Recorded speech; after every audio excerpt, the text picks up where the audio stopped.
ሰላም ጤና ይስጥልን ውድ ቻናላችን ቤተሰቦች፣ ዛሬ ደግሞ አዲስና ሰበር መረጃ ወደ እናንተ መተናል። ለዚህ ቻናል አዲስ ከሆናችሁ ቻናላችንን ሰብስክራይብ በማድረግ የደወል ምልክቷን በመጫን ቤተሰብ እንድትሆኑ ስል በታላቅ አክብሮት ጠይቃችኋለሁ። እንኳን ለጌታችን ለመድኃኒታችን ለኢየሱስ ክርስቶስ የልደት በዓል በሰላም አደረሳችሁ እያልኩኝ ዛሬ ወደ ያስኩላችሁ አዲስና ሰበር መረጃ አልፋለሁ። ለዚህ ቻናል አዲስ ከሆናችሁ ቻናላችንን ሰብስክራይብ በማድረግ የደወል ምልክቷን በመጫን ቤተሰብ እንድትሆኑ፣ ቪዲዮ ላይ ደግሞ የራሳችሁን ሐሳብ ሐሳብ መስጫ ሳጥን ላይ እንድታሰፍሩ በታላቅ አክብሮት ጠይቃችኋለሁ። ለወዳጅ ዘመዶቻችሁ እንኳን አደረሳችሁ የሚል መልእክት ኮሜንት ላይ እንድታሰፍሩ ስል በታላቅ አክብሮት ጠይቃችኋለሁ። ወደ ዛሬው ቪዲዮ አልፋለሁ። እስከ ፍጻሜው ድረስ አብራችሁኝ ቆዩ። ብዙዎች ከኢቢኤስ ቤት ሲሰናበቱ ረጅም ዓመታቶችን ከኢቢኤስ ጋር ዘልቃለች። የብዙ ሰዎች ጥያቄ ነው። ረጅም ዓመታቶችን ስትጓዝ ብዙዎቹ ሲሰናበቱ እንኳን እሷን ሃይባይ ይጠፋል ወይ የብዙ ሰዎች ጥያቄ ነው። ምክንያቱም አንዳንዶቹ ከኢቢኤስ ጋር 2 ዓመታትን ብቻ መቆየት እድል ሲኖራቸው፣ እሷ ግን ረጅም ዓመታቶችን ማንም ሳይነካት ሳትባረር እዛ መቆየቷ የብዙ ሰዎች ጥያቄ ነው። ሉላን እጅግ ብዙ ይወዳታል። ተክለሰውነቷን ጨምሮ ብዙ የሚወደድላት ሉላ በኢቢኤስ ቤት ረጅም ጊዜ መቆየቷ ብቻ ሳይሆን ብዙ አድናቂዎችን አፍርታለች። ሉላ ያለ ኢቢኤስ ማሰብ፣ ኢቢኤስን ደግሞ ያለ ሉላ ማሰብ እጅግ ከባድ ነው ብሎ ብዙዎቹ ያወሩላታል። ዛሬ እጅግ አስገራሚና አስደናቂ ነገር ይዛ መጥታለች። ልጅቷ እጅግ ቆንጆ ናች። በጣም ውብና አማላይ ሰውነት አላት ተብሎ ይታመናል። ከሊቅ እስከ ደቂቅ ከህፃን እስከ አዋቂ ይከተላታል።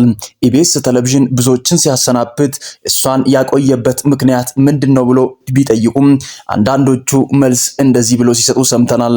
ብዙ ጊዜ ኢቢኤስ ቴሌቪዥን የሚከፈተው ሉላን ለማየት ብሎ እንጂ ሰው የኢቢኤስ ፕሮግራም አዝናንቶትና አስቆት ሳይሆን እሷን ስለሚወዷትና ስለሚከተሏት ነው ብሎ ብዙዎቹ ያምናሉ። ዓመታቶችን እንኳን ብታስቆጥር እድሜ በጨመረ ቁጥር፣ አንዳንድ ጊዜ በእኛ አባባል እድሜ በገፋ ቁጥር የሰው ውበት ይረግፋል ተብሎ ቢታመንም የሉላ ውበት ግን ከቀን ወደ ቀን እየጨመረና ለብዙዎች ደግሞ ጥያቄ እየፈጠረ ይገኛል። ብዙዎችን ትማርካለች። ከአረማመዷ ጀምሮ፣ ከንግግሯ፣ ከፕሮግራም አዘገጃጀቷ ጀምሮ ብዙዎቹ ያደንቋታል፣ ይገረሙላታል። ዛሬ የሰማናቸው ነገሮች እጅግ አስገራሚ ቢሆኑም ማለት ነው፣ አንዳንድ ነገሮች ሲወሩ ከንግግሩ ጀርባ አንድ የሚወሩ አዳዲስ ነገሮች ይኖራሉ። ሉላን ያያት ሰው ሊወዳት አይችልም ብሎ ማሰብ ከባድ ነው። ያ የሚሆንበት ምክንያት ምንድነው? ከፊቷ ገጽታና ከተክለ ሰውነቷ በላይ ሌላ አንድ የሚማርክ ነገር አለ ተብሎ ይታመናል። ይህም ነገር ምንድነው? ብዙዎቻችን እንደምናውቀው እሷ እጅግ ለሰው ቀና ልብ ያላትና መካሪ፣ ብዙ ሰዎችን የምታጽናና እጅግም አልቃሻ እንደሆነች በብዙዎቻችን ዘንድ ይታመናል። ታዲያ ዛሬ እድሜዋ በጨመረ ቁጥር ውበቷ ጎልቶ እየታየ ነው። ምንድነው የምትበላው? ምንድነው የምትጠቀመው ብሎ ብዙዎቹ ለማወቅ ቢሞክሩም፣ ነገር ግን አንዳንድ ጊዜ ፈጣሪ ሲያድላችሁ መልክ ብቻ ሳይሆን ቁመቷንም፣ ሰውነቷንም፣ ጸጉሯንም ሁለንተናዋን ያየ ሰው ሉላ ቆንጆ አይደለችም ብሎ ማሰብ ይከብደዋል። ቆንጆን ቆንጆ አይደለም ብሎ አለማድነቅ አስቀያሚነት ነው ብሎ ያምናሉ ብዙዎቹ። ስለዚህ ዛሬ ደግሞ ስለሷ ውበት እንዴት ነው በዚህ ልክ የሚወራው ብሎ ያሰበ ሰው ይህንን የሚንቀሳቀሰውን ቪዲዮና ፎቶዋን ያየ ሰው እጅጉን ይገረማል፣ ይደነቃል። ታዲያ እቺ እንስት ከዓመታት በፊት ባል እንደነበራት ቢታወቅም የብዙዎቹ ጥያቄ እንደዚህ ነው። ለምንድነው ከባሏ ጋር መቀጠል ያልቻለችው? ለምንድነው ትዳራቸው የፈረሰው? የብዙ ሰዎች ጥያቄ ነው። እቺን አማላይና ቆንጆ የሆነች እንስት እንዴት ከእጇ ወጣ? ለምንድነው አብሮ መዝለቅ ያልቻሉት? የብዙ ኢትዮጵያውያን ጥያቄ ሆኖ ይከርማል።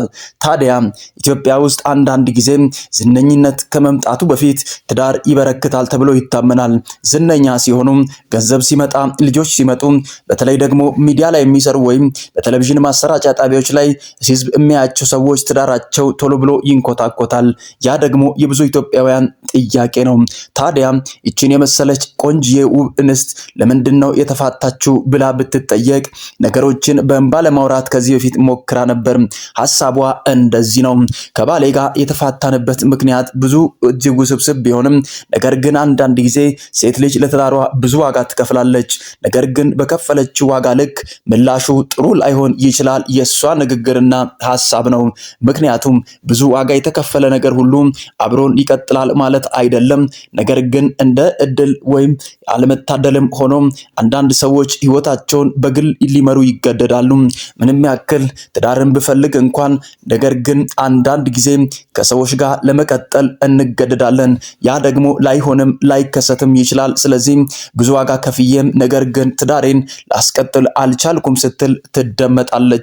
አንዳንዶቹም ተክለሰውነቷንና ውበቷን ያዩ ሰዎች ማግባቷን ይጠራጠራሉ። መልኳ እየጨመረ ውበቷ እየጎላ ሲመጣ እንኳን መውለድ ይቅርና ማግባቷን እጠራጠራለሁ የሚሉ ሰዎች ተበራክተዋል። እጅግ ደግሞ የሚወዷት ገና አፍላ እድሜ ላይ የሚገኙ ወጣቶች ናቸው። እነሱ ደግሞ የሚወዱበት ምክንያት ለእናንተም ለኢትዮጵያ ሕዝብም ግልጽ ነው። ወጣት ገና እሷን ጠብሷት እንኳን አግብቶ ሊኖር ይሻል የሚሉ ሰዎች እጅጉን ተበራከቱም። ሉላ እጅግ መልከ መልካም ጸባይ ሰናይ ውበት የተጎናጸፈችና አምላክ በሁሉ ያደላት እንደሆነ በብዙዎቻችን ዘንድ ይታመናል። ታዲያ ዛሬ ምን አዲስ ነገር ይዛ ብቅ ብላለች? ብዙዎቹ ነገሩን እየተቀባበሉትም እያደናነቁትም ይገኛሉ። ዳኒን እንደምታውቁት ኢቢኤስ ቴሌቪዥን ላይ እጅግ ተወዳጅነትን ካተረፉ ከልጅነት እስከ አዋቂነት ድረስ የቴሌቪዥን ማሰራጫ ጣቢያዎች ላይ እድሜውን የጨረሰ ወይም የፊልም ስራዎች ላይ ብዙ ስራዎችን የሰራ ኢትዮጵያ ውስጥ እጅግ ታዋቂ እንደሆነ ይታመናል። ዳኒን የማያውቅ ኢትዮጵያዊ አለ ብሎ ማሰብ ይከብዳል። ነገር ግን ወደ ኢቢኤስ ቤት ሲመጣ አመጣጡ ብዙዎችን ግራ አጋብቶ ነበር። ረጅም ዓመታቶችን ብዙ ሚዲያዎች ላይ እንዲሰራ ቢጠየቅም በስተመጨረሻ ደግሞ ወደ ኢቢኤስ ቤት መጥቶ ውሳኔውን አጽንቶ እንደኖረ በሁላችንም ዘንድ ግልጽ ነው። የዳኒና የሉላ ጥምረት ከሚዲያ ወይም ፕሮግራም አዘጋጅነት አልፎ ዛሬ አዲስ ነገሮችን ይዞ ብቅ ብሏል። ዳኒ ረጅም ዓመታቶችን በትዳር ተጣምሮ እንደኖረ ብናቅም የኋላ ግን ሚስቱ ስዊድን ሀገር እንደምትኖርና ከእሷ ጋር አብሮ እንዲኖር በተደጋጋሚ ጠይቃው እሷ ወዳለችበት ስዊድን ሀገር እንደሄደ ይታወቃል። ዓመታቶችን እዛ ለመኖር ሞከረ፣ ታገለም፣ ነገር ግን አልተሳካለትም። ኢትዮጵያ ውስጥ ህዝብ አለው፣ የሚከተለው ሰው አለው፣ እጅግ ብዙ ተወዳጅነት ያለው እዚሁ ሀገር ነው። ኢትዮጵያ ውስጥ እያለ ብዙዎቹ ይከተሉታል። ስዊድን ሲገባ ግን ማንም ቼክ የሚያደርገው ሰው ጠፋ። ረጅም ዓመታቶችን ታግሎ ለሷ ሲል ከኖረ በኋላ ከዚህ በኋላ አብረን መኖር አንችልም፣ እኔ ወደ ሀገሬ መመለስ አለብኝ በሚል ሐሳብ ሰጣ ገባ ውስጥ ገብቶ መጨረሻ ላይ ትዳራቸው እንደፈረሰና አብሮ መቀጠል እንዳልቻሉ ዜናዎች ተሰራጩ። እሱም አምኖ ነገሩ አሁን እንደተበላሸ ተናገረ። ታዲያ ሉላና አሁን ዳኒ በምን ሁኔታ ውስጥ ይገኛሉ? የብዙ ኢትዮጵያውያን ጥያቄ ነው። ቪዲዮዎች በየሶሻል ሚዲያው ሲንቀሳቀሱ እነዚህ ሰዎች ፕሮግራም አቅራቢ ሳይሆን ባልና ሚስቶች ይመስላሉ የሚል ዜና ተበራከተ። እሱን እኛም ደግሞ ለማግኘት ደፋ ቀና አለን፣ ለማጤን ሞከርን። አሁን አዲስ እና ሰበር መረጃዎች ብቅ አሉ። ሉላ እንደዚህ ስትል ተደመጠች። ልጆቼ ብዙ ጊዜ ዳኒን ሲያዩ ይደሰታሉ፣ አባታቸው እንደመጣም ያስባሉ። አሁን ነገሮችን ወደኋላ አለፍ ብሎ ከማሰብ ወደፊት መቀጠል ይሻላል የሚለው አእምሮዬ ላይ ብዙ ጊዜ ይጮሃል ይቃጭልም ነበር ትላለች። ምክንያቱም ልጆቼ ዳኒን እጅግ ይወዱታል፣ መጥቶ ልጆቼን ያያቸዋል፣ ይንከባከባቸዋል፣ እንደ አባትም ዋጋ ይሰጣቸዋል። ያንን ያዩ ልጆች ደግሞ ከኔ በላይ ለሱ ትኩረት ያደርጋሉ፣ ይወዱታል። በተደጋጋሚ እሱ ቤቴ ሲመጣ እጅግ ደስተኞች ይሆናሉ ብላ ስትናገር ትደመጣለችም። ዛሬ አዲስ ነገር ብቅ ብሏል። ኢቢኤስ ቴሌቪዥን ላይ ዳኒ እንደዚህ ሲል ተደመጠ። ወደ ትዳር ዓለም ልመለስ ነው። ስለዚህ ደግሞ ለራሴ አጋር የምትሆን ሴት አግኝቻለሁ፣ እሷን ደግሞ በመካከላችን አለች ሲል በንግግር ወይም በቅኔ በተሞላ መልኩ ሲናገር አድምጠነው ነበር። ታዲያ በስተመጨረሻ ሉላና ዳኒ አብሮ ተጣምረዋል። አዲስ ነገሮች ወጥተዋል። ሰሞኑን እንግዲህ ሽምግልና ተልኮ ሉላና ዳኒ አብሮ ትዳር እንደሚጀምሩ መረጃዎች ወጥተዋል። እኛም ደግሞ ነገሮችን ለማረጋገጥ ረጅም ርቀት ሄደን ሁለቱ አብረው በድብቅ እየኖሩ እንደሆነና ልጆችም እጅግ በነሱ ህይወት ደስተኛ እንደሆኑ በቅርቡ ሙሉ ኢትዮጵያውያን በሱ ጉዳይና በሷ ጉዳይ ሚዲያ ላይ ይዘው ብቅ ይላሉ ተብሎ ይታመናል። ስለዚህ ሁላችንም እንደምናውቀው ዳኒና አሁን ሉላ ተጣምረው ልጆችን በድብቅ አብረው እያሳደጉ እንደሆነ ታውቋል። ስለዚህ እናንተ ሐሳብ አስተያየታችሁን ኮሜንት መስጫ ላይ ጻፉ። በቀጣይ አዲስ እና ሰበር መረጃ እስከምንገናኝ ድረስ ለዚህ ቻናል አዲስ ከሆናችሁ ቻናላችንን ሰብስክራይብ በማድረግ የደወል ምልክቷን በመጫን ቤተሰብ እንድትሆኑ ስል በታላቅ አክብሮት ጠይቃችኋለሁ። በቀጣይ አዲስ እና ሰበር መረጃ እስከምንገናኝ ድረስ ቸር ቆዩ፣ ቸር ሰንብቱ እላለሁ።